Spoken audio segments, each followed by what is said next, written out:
Now, of course, right before this in chapter 48, we saw Jacob gathering together Joseph, and Joseph heard that his father was sick, and so he came to him, bringing his two sons, Manasseh and Ephraim, and Jacob, basically says, hey, I'm adopting your two sons, in a clever way of giving Joseph a double portion.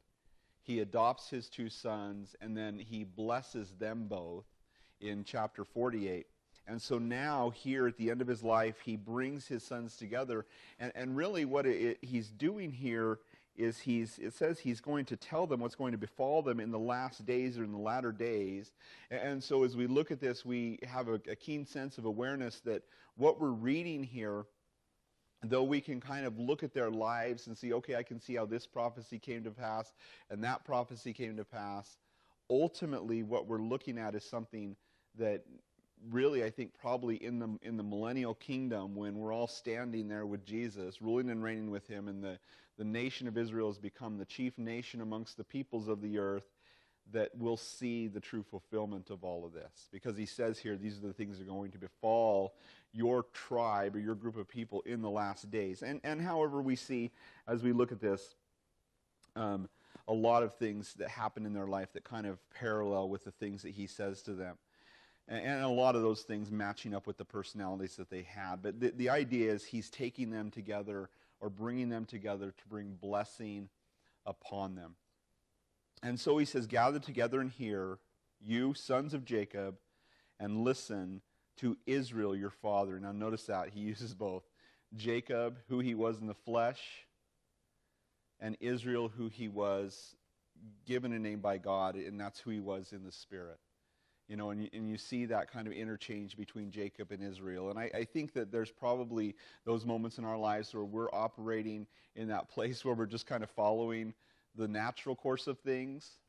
And then there's those times in our lives where we're following the spiritual course of things, or we're walking in the Spirit of God. We're allowing God to guide us and direct us. We're allowing the Holy Spirit to work through our lives. And that's the reality. And so he's kind of... as he gets into this section, he uses both of his natures, if you will, to say, hey, you're the sons of Jacob, but listen to Israel, your father. And honestly, this is an interesting couple chapters here, because this will be the first time that he calls them the children of Israel, which will become kind of the moniker or the name for the 12 tribes of Israel from here on out. And so he starts out in verse 3, Reuben, you are my firstborn, my might, and the beginning of my strength, the excellency of dignity, and the excellency of power. And so, Reuben's probably thinking, man, this is pretty good stuff. Excellency of dignity, excellency of power. I think probably every father wants his firstborn son to make him proud, right?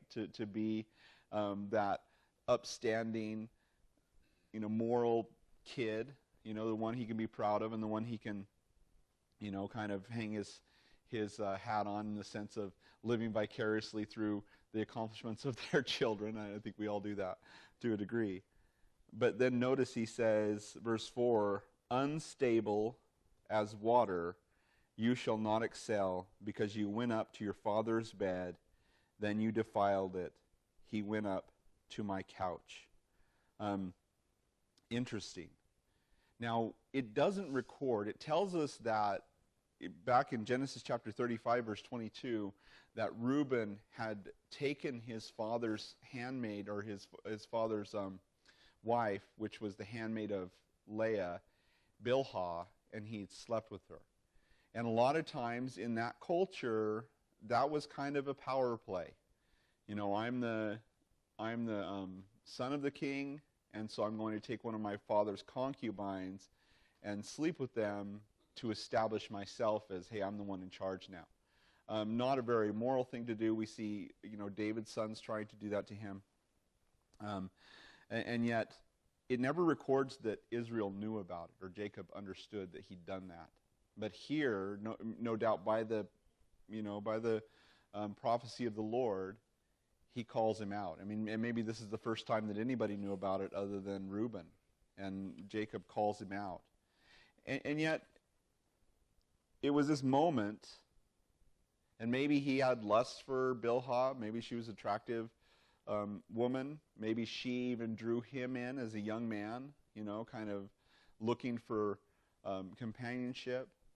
But it was this one moment of moral failing that cost him everything.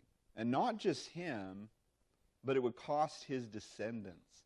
And you just think about what a move like this will do, not just to yourself, at destroying your own soul, but to your children and to those who, and for generations it can cause, problems. People grow up without their parents, all kinds of things because of somebody, in one moment of lust, one moment of infidelity, and it can cause so much destruction. It's shocking, and this may seem like a small number, but it's not. Oftentimes the case in ministry, 3% of pastors find themselves leaving their ministry because of moral failing. And whether that's sexual, in nature, or it could be even because of financial, stealing from the church, or even a few because of pride and abuse. And we've seen that actually lately. That's been an interesting one, where pastors were proud and abusive towards their staff and towards the people in their ministry, and mega churches just even closing because of a pastor in that situation. And so 3% of pastors leave the ministry because of that, and that's way too many. I mean, think of that. It's 3 out of 100. And that seems maybe like a small number, but it's really not if you think about it. And because it's a pretty big deal. But Reuben wouldn't excel. In fact, no judge, no prophet, no king would ever come out of the tribe of Reuben. An interesting example of Matthew chapter 19, verse 30, where Jesus says, the first shall be last. Because he was the guy, and honestly, as the firstborn of the children of Israel, he should have been the one with the double blessing, or with the double portion, with the blessing of the firstborn, and all the rights that came along with that. In fact, it should have been him, just like Esau had lost his, it should have been him that should have been the heir, the one that the Messiah would have come through. That was his birthright, that the Messiah would come through him. And yet, in this one act of lust or pride or whatever it was that caused him to do what he did, he lost all of that. And then we see in verse 5, it says, Simeon and Levi are brothers. And of course, these were Leah's oldest, not Leah's oldest, but Leah's second two. Instruments of cruelty are in their dwelling place. Let not my soul enter their council. Let not my honor be united to their assembly. For in their anger they slew a man, and in their self-will they hamstrung an ox. Cursed be their anger, for it is fierce, and their wrath, for it is cruel. I will divide them in Jacob and scatter them in Israel. And so in this case, we're not seeing a problem of sexual promiscuity or moral failing in that sense, but a moral failing in their anger. And treachery, really, is what we saw. Because remember in Genesis chapter, let's see, what chapter was it? I didn't write it down. Anyway, previously in the book, you remember that when Jacob came to the area of Shechem, he built a booth there and put his oxen in it and everything, and was kind of holding up there.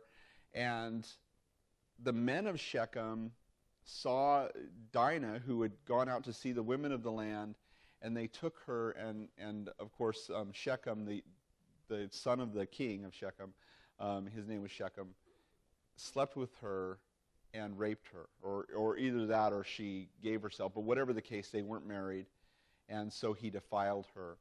And so when it was told to her brothers, Simeon and Levi, they were angry. They were very angry. And so they made this deal with the men of Shechem. If you guys will circumcise yourselves, then we will marry with you and, become one people. And of course, they did that as a ruse in an attempt to commit treachery, because when they were in their third day and the fever had set in from the circumcision and they're kind of trying to heal from that surgery, they went in while they were in their pain and they killed all the men of Shechem. And so committed treachery, didn't keep their end of the bargain. Now, maybe, somebody deserved to die for the rape, but God doesn't look too favorably upon treachery when it comes to, telling somebody you're going to do something and then, baiting them and then, killing them. It's something that's, it's treacherous, So, interestingly enough, it would say that they are instruments of cruelty. It says, verse 6, "Let not my soul enter their council, let not my honor be united to their assembly. For in their anger they slew a man, in their self-will they hamstrung an ox. Cursed be their anger, for it is fierce, and their wrath, for it is cruel. I will divide them in Jacob and scatter them in Israel." Now, interestingly enough, Simeon was one of the largest tribes. And when they entered from Egypt, going into the promised land, as they went through the wilderness, entering into the wilderness, Simeon was one of the largest tribes, and coming out, they were the smallest. And they would eventually be kind of absorbed into the tribe of Ephraim later. And yet Levi, interesting. So Simeon would be scattered in Israel, be given a small territory because of the smallness of their people, and then kind of be assimilated into a larger group. So they'd be scattered in Israel. But Levi, interestingly enough, because of what happened in Exodus chapter 32, and this is such an important thing for us to understand. In Exodus chapter 32, verse 26 through 28, you remember that Moses had come down Mount Sinai with the Ten Commandments, and the children of Israel had basically gone after, Apis, the cow god. They'd built a golden calf. They were worshiping. Who knows what they were doing. But Moses came down. He was wroth. He threw the tablets of the Ten Commandments down and broke them, was angry with the people, and basically says, "Who is on my side?" And remember that all the tribe of Levi stood with Moses, and he commanded them to kill the people who had committed the treachery. And interestingly enough, the day that the law was given, 3,000 people died. Kind of a contrast to the day the gospel came and 3,000 people were saved, right? The law brings death, the gospel brings life. But because Levi stood on the side of right at that time, God would change this curse, if you will, into a blessing. And I love the way that Tozer puts it. He says that when God chose Levi, the tribe, to be the priests, even though they were never given an inheritance in Israel, they were scattered throughout the nation of Israel and given cities of the priests that they would live in, and an allotment that they would be paid as being priests. But he would say, your possession is not land, but your inheritance is the Lord. And Tozer would say that Levi, in one instant, when God made his possession himself, became richer than all of his brethren. And so he takes this awful curse of you're going to be scattered in Israel, and he turns it into a blessing. Washington Irving, an American writer, said, "It lightens the stroke to draw near to him who handles the rod. When we suffer from our sin, we should draw near to God and anticipate in mercy he will turn suffering into blessing." And that's so true. Maybe we've done wrong. Maybe we've offended the Lord, and we know that in our heart. But the saying still is true: draw near to God, and he will draw near to you. And he will, and we see this a couple of times within the children of Israel, where this curse or this punishment turns out to be a blessing. To give in to the Lord in his chastisement is to enter into his rest. And that's a crazy thing. It's so counterintuitive, isn't it? Think about the children of Israel. As they're suffering the punishment of exile, they're suffering the punishment of being carried away by Nebuchadnezzar into the kingdom of Babylon. And what does God tell them? He says, don't resist. Go willingly. Now that seems, that's kind of how we feel in this election, resist, and maybe God's saying, don't resist, go willingly, and the thing is that he says, you're going to be brought to Babylon, and I am going to prosper you there. And so, the Christian can prosper anywhere in the world. Anywhere in the world. A Christian can prosper in North Korea, if God desires them to. He can protect them, he can do miracles, he can even deliver them from that place. But the reality is sometimes God brings that chastisement upon us, and we just have to yield to the Lord in those things. And I was talking to the staff at our school and church Monday, and I was talking about the election. And this scary thing that it is for all of us. And I said, you know what, I'm kind of actually glad that it's coming out this way. Because ultimately, for the last 40 years, we have looked for a candidate who would carry the cause of the Christian way and never have found one that didn't advance the cause of good. Maybe they slowed the cause of evil, but nobody's advanced the cause of good, have they? And we've kind of hung our hats on these ideas that there's going to be a political savior, and there has been none. And so now we find ourselves in this downward spiral of liberalism and socialism and all the things that we maybe fear as a people. And yet what I'm reminded of is that God has thrived in worse cultures, in worse situations, and in fact, oftentimes when it becomes the blackest within the culture you live in, that's where the gospel shines the brightest. And it's usually most dark right before the dawn, right? And so as a Christian group of people, we can't look at everything as doom and gloom, but to realize that God is most needed now. And now we live in a culture and an environment where people are giving into their flesh and giving into their lusts and giving into the things that we know, because probably most of us have been there, that those things do not satisfy. And that there's an emptiness inside that can only be filled by God. And so as the culture begins to experience that, we have a greater voice as Christians. We have true hope and meaning for life. And so I love what God did with Levi, and he gives them this curse, but it turns to a blessing. Verse 8, it says, Judah, you are he whom your brothers shall praise. Your hand shall be on the neck of your enemies. Your father's children shall bow down before you. Now this was probably very unexpected, and Hebrew tradition tells us that Judah at this moment believed, because he had gone off and he'd taken a wife of the Canaanites, and then his sons had been killed, and he'd done so much wrong. And even being there when his brother was sold into Egypt, Judah thought at this moment that his father was going to bring a curse upon him as he had his 3 older brothers. But instead, it's all turned to blessing. And again, it's interesting. He says to Judah, very similar to what would happen with Joseph earlier, but he says, your hand shall be on the neck of your enemies, your father's children shall bow down before you. So not before Joseph this time, but now before Judah. And it would make sense, because here's Reuben disqualified himself because of his lust.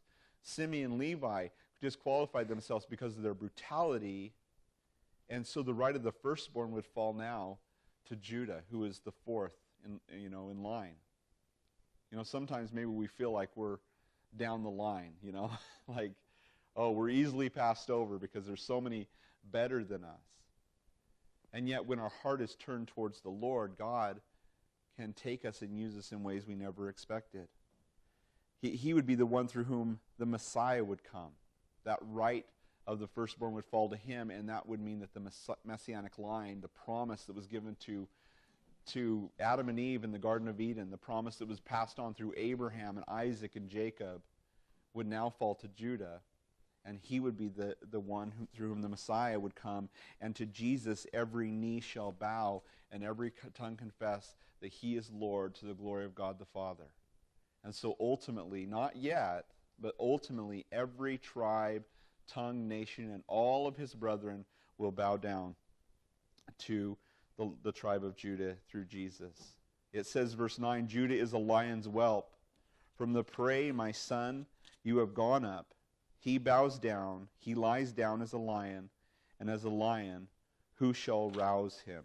And so, of course, in Genesis chapter 44, we see again the same type of thing. First of all, earlier on than for Levi's wouldn't happen for generations later, 400 years from this time, that Levi would then be chosen as the priestly tribe. But Judah, it's interesting because Judah, even though he was evil in a lot of ways, you just read Genesis chapter 38, if you have the stomach for it, and you see how, awful Judah was and how awful those circumstances were.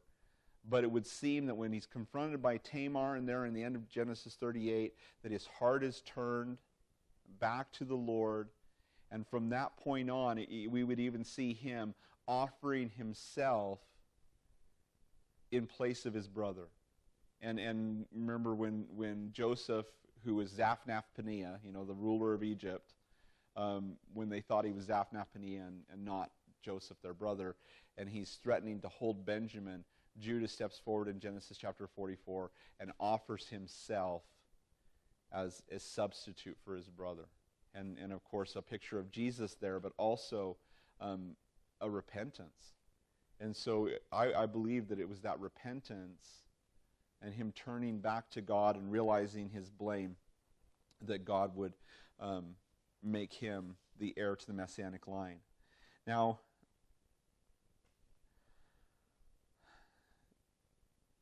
it's interesting because Jesus says this in Luke chapter 18. He tells this story in Luke chapter 18, if you remember, about the Pharisee and about the tax collector. They both went down to the temple to pray.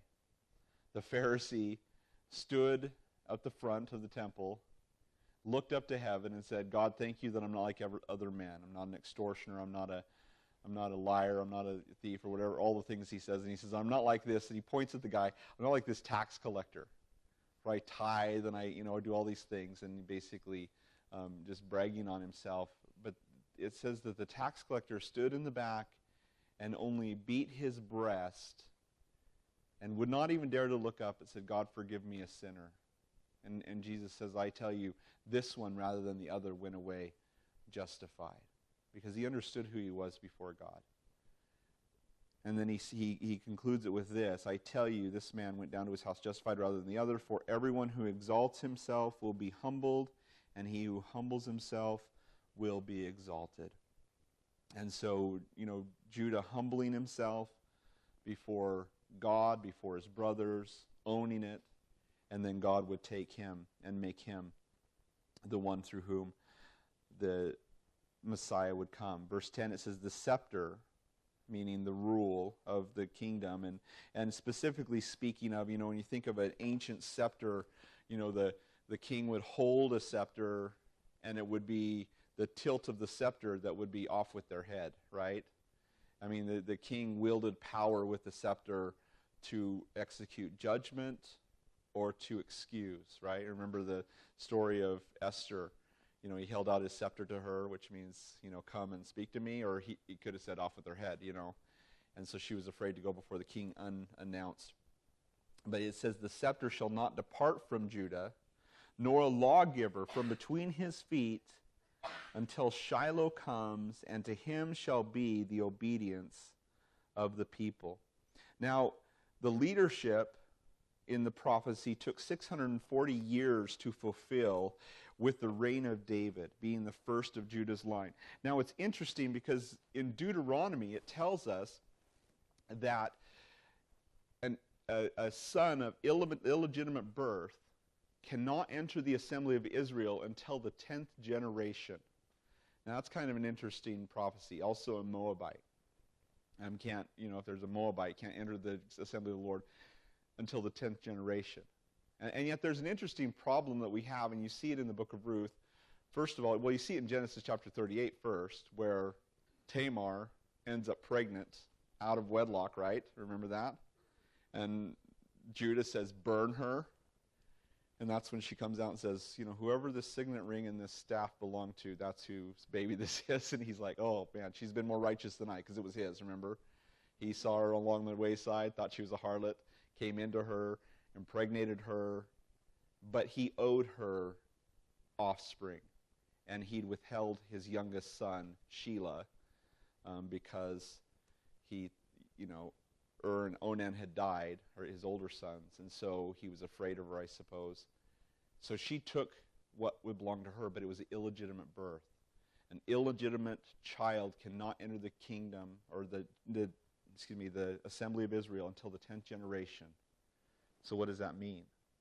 Well, from Judah to Jesse is 9 generations. The 10th generation is, guess who? David. And so the first king that was eligible to be king in the line of Judah was David. So was it God's purpose to have a king all along? Yeah. Well, there was another problem, what do you call it? Rooster, fox in the hen house. In the book of Ruth, the descendant of Judah, Mahlon, would marry a Moabitess woman. Again, fox in the hen house, right? And so another 10 generations. Is it going to be another 10 generations? Well, Mahlon dies, remember. And Boaz, his near kinsman, who was also of the tribe of Judah, was able to take Ruth, his Moabitess wife, because it was the law that a near kinsman had to marry her. It wasn't his sin, but Mahlon's, and she would bear a son for Mahlon, but not in sin, not in the sin of Mahlon, but in the righteousness of Boaz. And so the Levirate law would override the law of the Moabitess. And so they would have Obed, who would have Jesse, who would have David, who would be the first king of Israel. And so all these things, all these interesting problems, but God working them all out. And then from David all the way through the dynasties for 1,600 years, basically there would be a king over the tribe of Israel, even when they were a vassal kingdom. So Nebuchadnezzar comes in, takes over Israel. He would leave a king from the line of David in charge over the kingdom who could execute capital punishment all the way until the Herods. In 7 AD, under Herod, the Romans took away the right of capital punishment from the Jewish people. Now, this was an interesting thing because the rabbis at this point in history considered it a disaster. They knew that Israel had been given the right to govern themselves from the time of David the king, from the line of Judah, all the way up until 70 AD when Herod, an Idumean, an Edomite, took over power. And the rabbis and the high priests ripped their garments and moaned through the streets that the Torah had been broken because the scepter had departed from Judah and Shiloh had not come. And yet what they didn't realize was in the little town of Bethlehem just a few years before, a baby had been born, and now probably up in Nazareth as a young man, or, 7 to 12-year-old boy, Jesus was walking around Shiloh, had come. And they just didn't believe the Torah. They ripped their garments saying the Torah had been broken, and yet Jesus had definitely come. And so Jesus was alive then.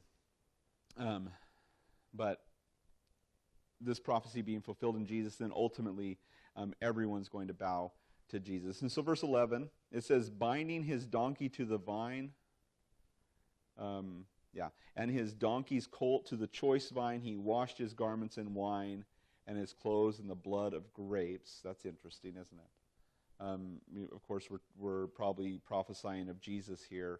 His eyes are darker than wine and his teeth whiter than milk. I couldn't help but think of the pictures from the Passion of the Christ where it shows, the the actor, of course, up on the cross, and his eyes are bloodshot.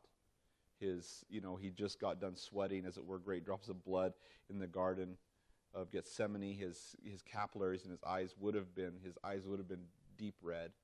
His garments would have been dyed in his own blood. It's interesting, the imagery here. His teeth whiter than milk. And that was one thing I remember, a specific image where it shows him jeering, and of course on dark red, white teeth, even though if they're not really white, look pretty white, don't they? As a contrast. And so I think we're seeing some imagery here. But binding his donkey to the vine, that's an interesting thing, and his colts to the choice vine. Remember that Jesus just a week earlier rode into town on the foal of a donkey. But this could also speak of prosperity of Judah. And so a lot of times in these prophecies you'll see a near and a far fulfillment. They might have a dual meaning. And so this could also speak of the prosperity. Now when you tie up your donkey, where do you tie it? You tie it to the vine or next to the grapes? Not usually, unless you have a lot of grapes, You have so much you can't even harvest yourself, and so you might tie the donkey there to eat the grapes. But usually you'll tie him to a post away from the grapes, otherwise your vine's going to get destroyed. So here he's tying his donkey to the vine. That's how that just speaks of wealth. Verse 13, Zebulun shall dwell by the havens of the sea. He shall become a haven for ships, and his brother shall adorn Sidon. So Zebulun, Jacob now skipped the birth order, moving from the 10th born to the 9th born sons, but sticking with the sons of Leah is what he's doing as he's going through. So they're a little bit out of order here. The tribe of Zebulun was noted for its faithfulness to David. And if you remember in 1 Chronicles 12, or maybe you don't remember, but Zebulun was the one that had the largest. They were 50,000 who went out to battle, expert in war and all weaponry of war. And they stout-hearted men who could keep in the ranks, and so they were perhaps part of the fulfillment of that. And so of course also Zebulun became a haven for ships. The tribe of Zebulun, they settled near a piece of land that was next to the Mediterranean Sea, and even though they weren't seafaring people themselves, they kind of were blessed by all the traffic that came from all the merchant ships.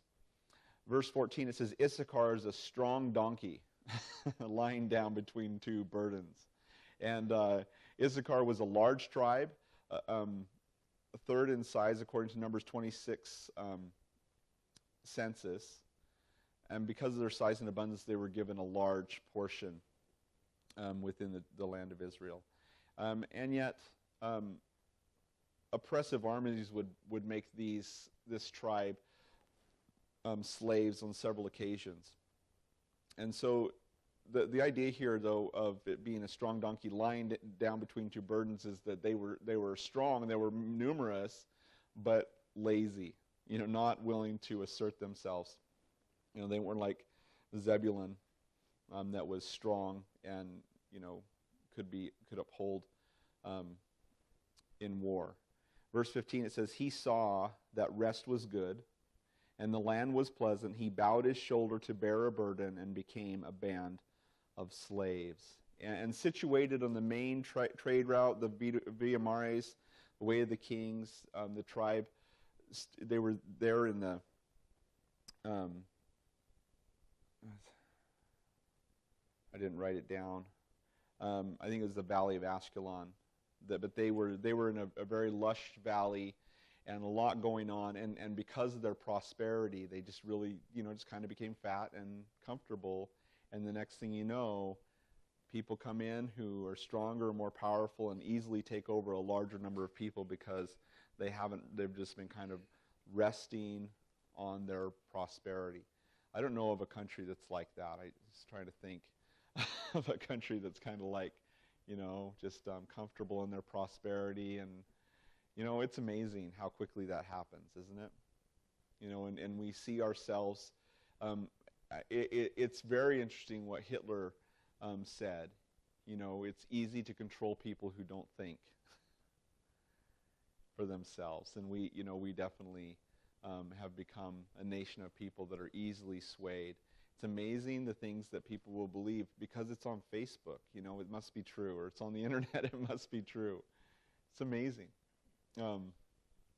I just wish that it was against the law to post anything before you looked on Snopes to see if it was true or not, right? Or something. I don't know. Oh, Dan, verse 16, shall judge his people as one of the tribes of Israel. Dan shall be a serpent by the way, a viper by the path, that bites the horse's heel so that its rider shall fall backward. And so, of course, Dan being one who judges his people, probably speaking, one of the most prominent judges, and this is a weird case study, but Samson was probably one of the boldest judges and one of the guys we read about the most in the book of Judges. And he was from the tribe of Dan. And yet Dan would be the ones who would begin probably, and we see that story with Micah and 10 shekels in a shirt, that they promised the guy for being their priest, this Levite who would be their priest for them and for the whole tribe of Dan, and they would start to worship idols. And they would introduce idolatry to the nation of Israel. And from that point, the nation of Israel would become idolatrous completely, and it would be up in Dan that Jeroboam would place one of his altars with the calf on it for people to worship the god, false god up there in the area of Dan, which became the northernmost area. Now, that wasn't the area that was given to them, but they were discontent with the allotment of land that they were given, and so they moved forward and took over another part of land that wasn't theirs. And so some people think that this serpent refers to the Antichrist that comes from Dan, based on Daniel 11:37 and Jeremiah 8:16. Inconclusive, but Dan, interestingly, is left out of the 12 tribes when they're listed in Revelation, in the 144,000 in Revelation 7:5-8. And some people think because the Antichrist will come from the tribe of Dan, and there's speculations about that. It's hard to say. But how, if there's 12 tribes, how is a tribe left out? Well, remember we have a baker's dozen, right? And there's several ways you can leave tribes out, because you have the tribe of Joseph that you can add in, and then Ephraim and Manasseh, which were both from Joseph, right? And so that kind of makes it to where there's always 12 tribes listed, but you'll see different names listed as those 12 tribes. And so sometimes Ephraim and Manasseh are left out and Joseph is added in, and sometimes Joseph is taken out and another one's taken out and Ephraim and Manasseh are added in. And so there's always, it's kind of, a baker's dozen rather than a true dozen. But there's always a dozen listed in whatever list you see. So here's all this about Dan, but then in verse 18, in reference to Dan, it would seem, it says, I have waited for your salvation, O Lord. And it's interesting, in the Hebrew, it's I've waited for your Yeshua, O Lord. Because, of course, Yeshua means salvation, right? And so this is the first mention of Yeshua, of course, in the Bible. But it's interesting that Israel on his deathbed would cry out for Jesus. And that's what he does here. Yeshua being Joshua being the Hebrew for Jesus, the Greek Jesus.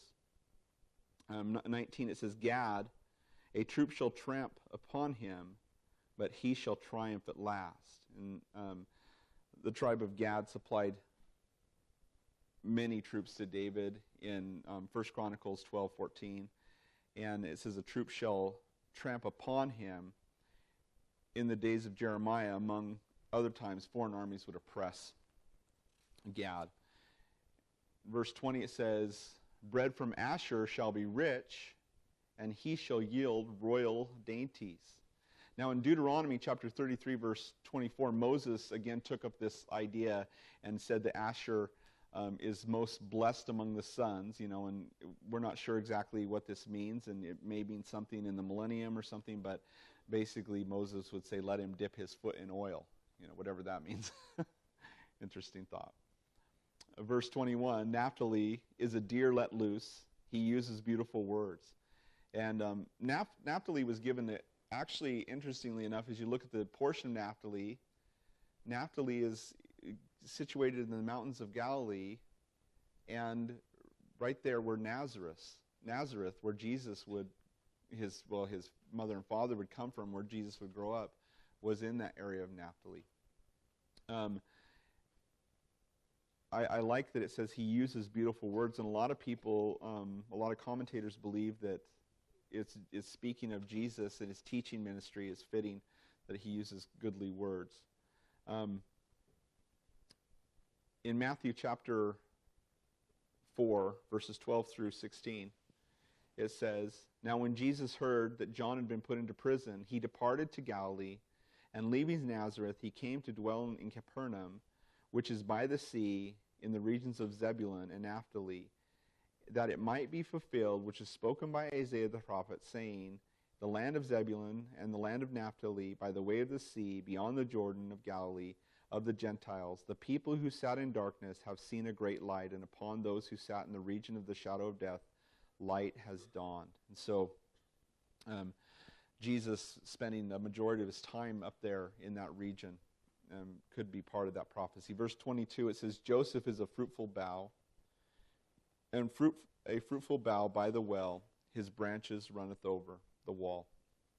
I love this. Doesn't it remind you of Psalm 1? "Blessed is the man who walks not in the counsel of the ungodly, or stands in the path of sinners, or sits in the seat of the scornful, but his delight is in the law of the Lord, and in his law he meditates day and night, and he'll be like a tree planted by the rivers of water, and all that he does will prosper. Gives fruit in his season," all that stuff. It's what it reminds me of. Joseph was a guy who trusted in the Lord, who clung to the Lord, and even in the most adverse circumstances, he prospered. And it's interesting because as he gives this prophecy over Joseph specifically, it's the longest prophecy of all the sons of Jacob, and mostly speaks of what he is at that time. As he's become exalted in Egypt and all of that. And yet here's another blessing. It's interesting because he's already blessed his two sons, which was already a double blessing for Joseph. And now he takes an opportunity to give him the biggest blessing of all the sons on top of that. And so in a sense, he's getting a double portion. In verse 23, it says, "The archers have bitterly grieved him, shot at him, and hated him." And of course, this is past tense. It could be speaking of his brothers who, when we think of archers or arrows being shot at you or fiery darts of the enemy, it's basically the accusations. It is the bitter words that are spoken against you. And so Joseph has definitely had his share of that from Potiphar's wife and from his brothers. And yet, it says, verse 24, "But his bow remained in strength, and the arms of his hands were made strong by the hands of God Almighty of Jacob. From there is a shepherd, the stone of Israel." And so, even in the midst of all the persecution and all the trials and all the trouble, because he tapped into God as his source, he never failed. He always was strong. And so too for you and for me. I think we find in our lives that we can be so wishy-washy, and going from one thing to the next, and trusting in the future, and trusting in ourselves, and trusting in other people.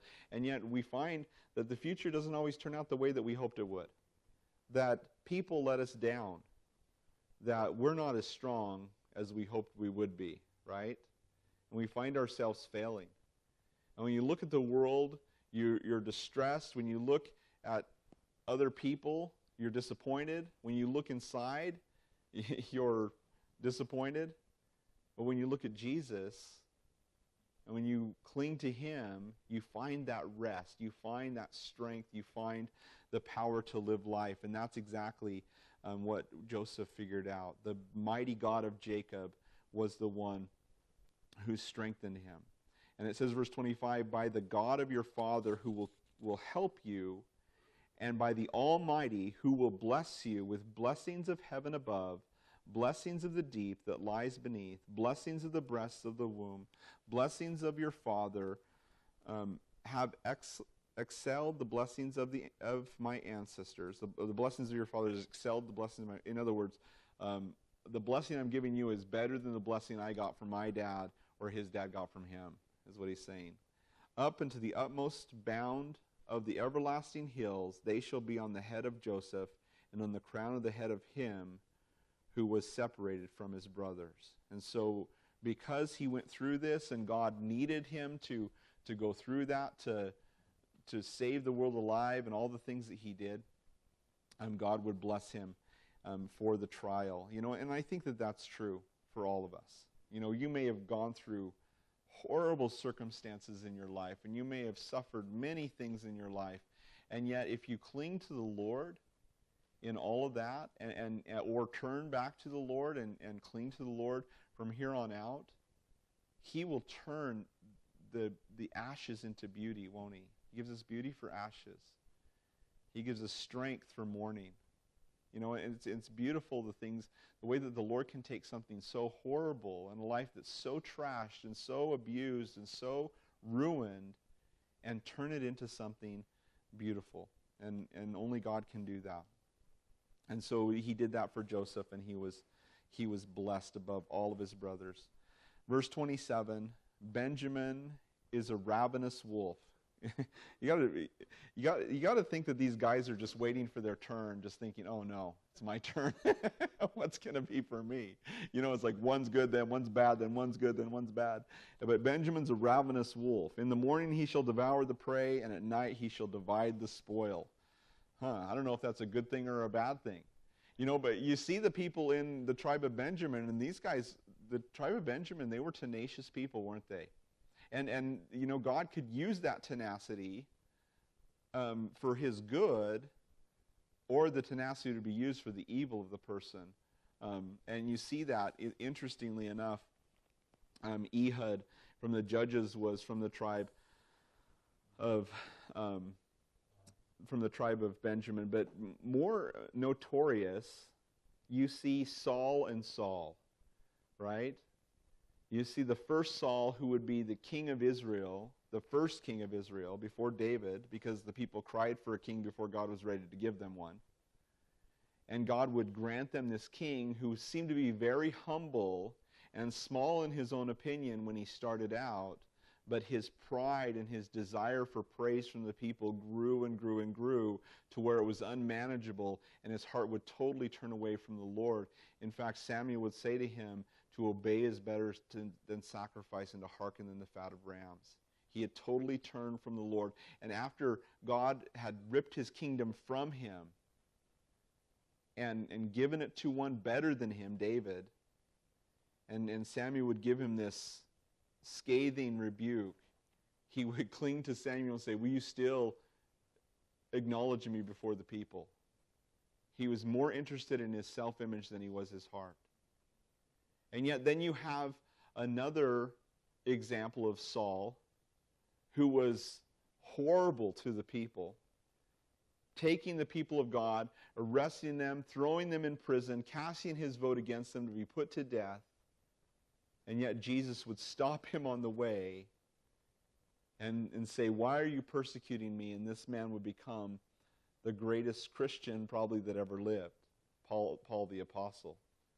And so you see the tenacity that comes from the tribe of Benjamin and how God could use it, but also how those in the tribe who would have that tenacity could easily abuse it. And so he's a ravenous wolf.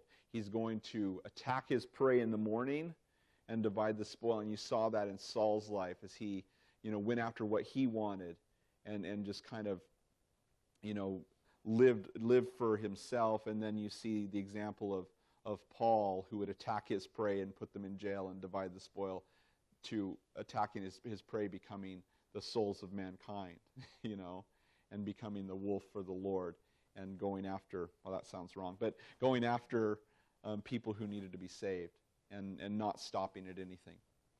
Verse 28, it says, all these are the 12 tribes of Israel, and this is what their father spoke to them, and he blessed them. He blessed each one according to his own blessing.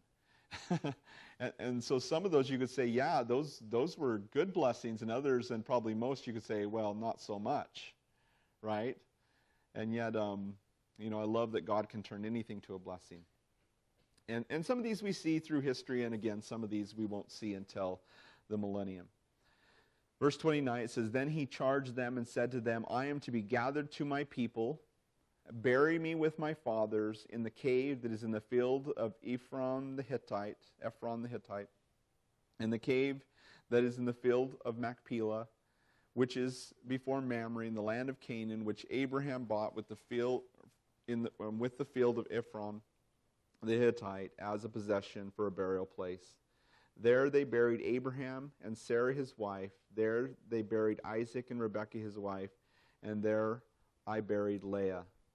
The field and the cave that is where I purchased, or that were purchased from the sons of Heth. Now this is an interesting thing.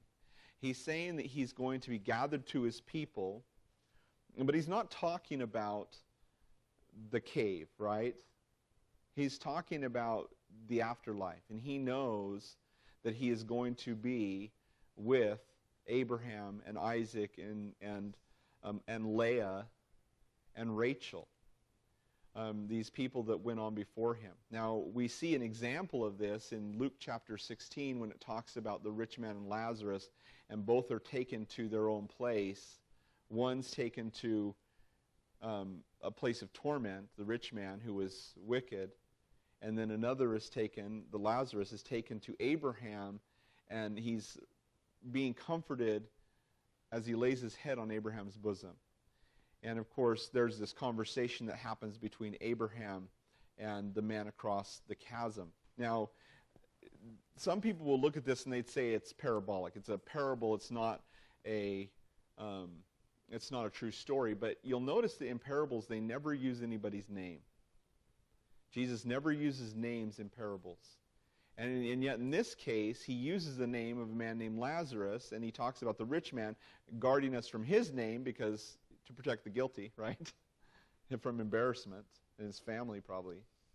But he speaks of this situation where there's this place for the, faithful dead. Not the grateful dead, but the faithful dead.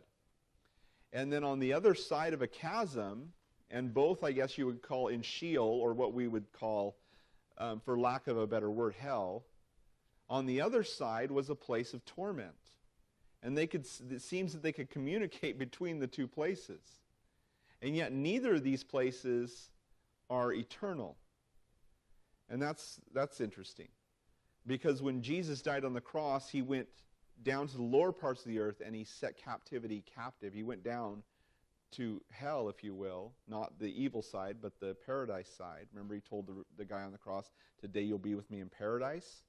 He wasn't talking about heaven, because remember, he told Mary, I have not yet ascended to the Father, but today you will be with me in paradise. And so he was in this place, and what that was a holding tank, if you will, a place of paradise for those who were believing in a Messiah that would someday come and save them from their sins.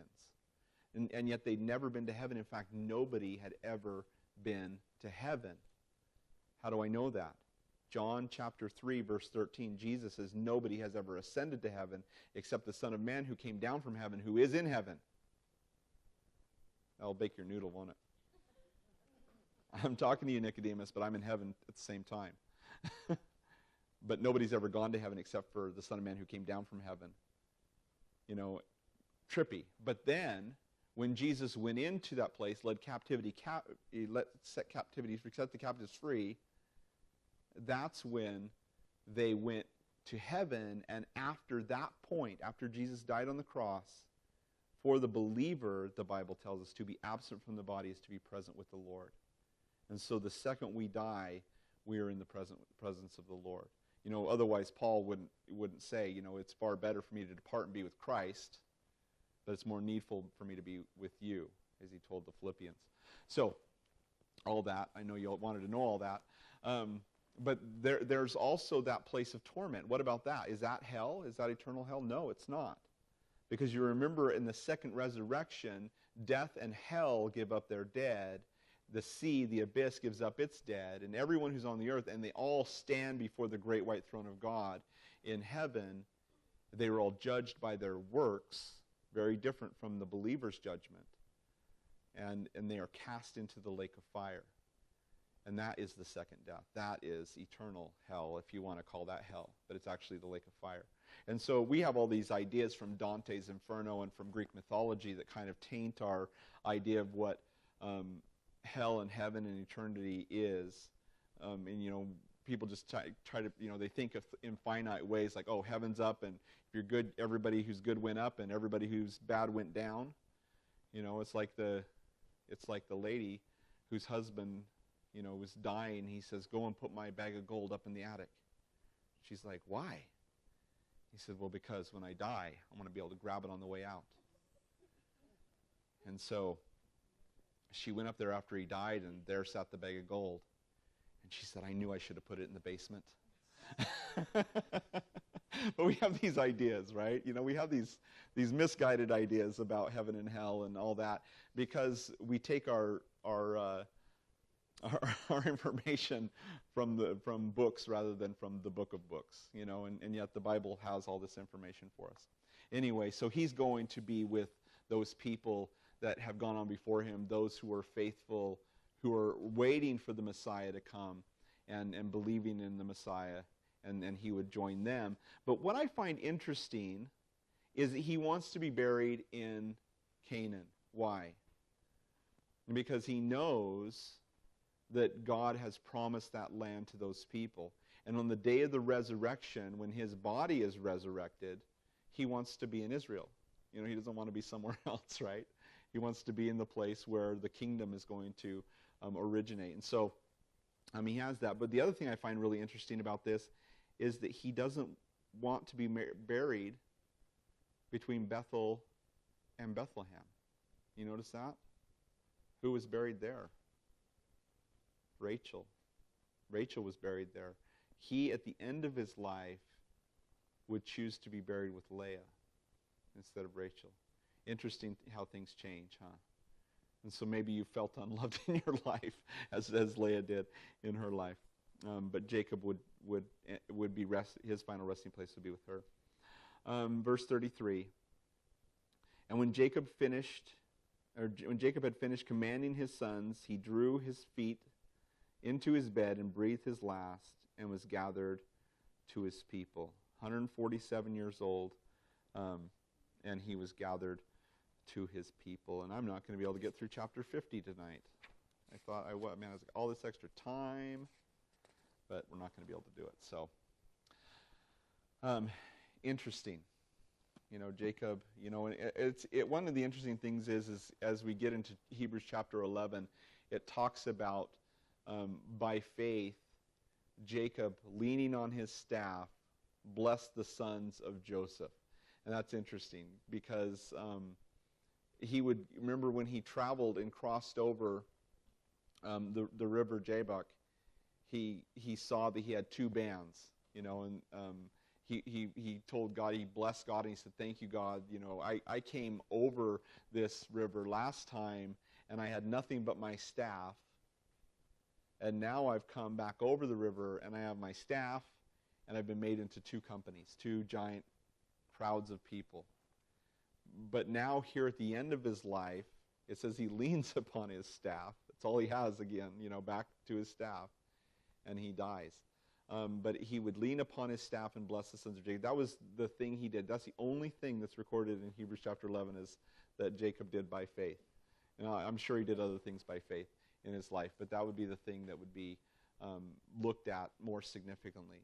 And yet here he is at the end of his life, realizing probably all of the wrong things he's done and maybe a lot of the right things he's done, and yet he would take the time to prophesy over his sons by faith, trusting God that he was going to take his promise that he gave to him to make him a great nation, to bless him, that all the nations of the world will be blessed through him, and speak these words into his sons' lives. And so too, God wants to take our lives and make them into something good. But as you saw through the different blessings and cursings that you saw throughout Jacob's sons, faithfulness to the Lord and trusting in Him is paramount when it comes to the things that the Lord is going to do, to draw close to Him through chastening and allow Him to turn that chastening into blessing. Let's pray.